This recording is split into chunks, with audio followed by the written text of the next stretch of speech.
Lisa Briggs from the Bruce Company is here answering your plant and garden questions. Remember, you can email them to tips@channel3000.com. A little April snowfall outside today. I know, it's crazy, right? Oh, we just can't get over it. And 70 by the end of the week. It's insane. It is insane. Up and down. Oh, yeah, we're used to it roller here. coaster. This is quite pretty.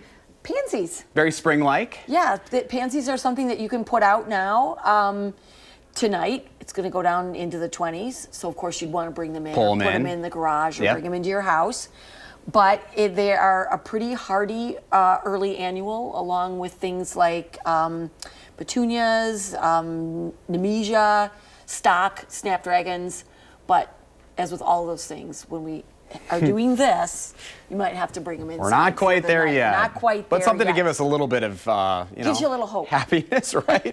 All right, let's get to the questions. We're going to start with Steven. Steven says he has bought large potted geraniums with flowers and new stems with buds. The new stems with buds turned brown and died. He's wondering what happened. So without looking at them, Stephen, I would say I'm wondering if you left them outside when the weather got a little chilly.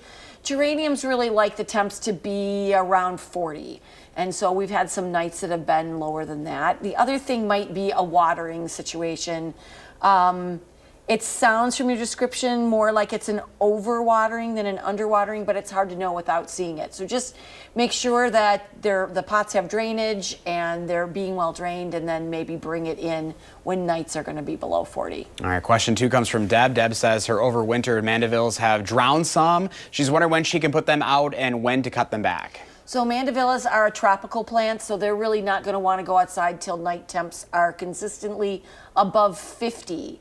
If you do have some damage from overwatering, you can certainly go ahead and trim those back now. Just put them in the sunniest window in your house. And on really nice days, like we're going to have at the end of the week, you can certainly put them outside for the day. Question number 3 comes from Laura. Laura asks, is it too early to cut down old plant stems, or are bees and other insects still living in them? Well, it kind of depends on what you have, and just broadly, I would say that it's a good time to do some cleanup, but what you really want to clean up is anything that had any kind of disease issues from last year.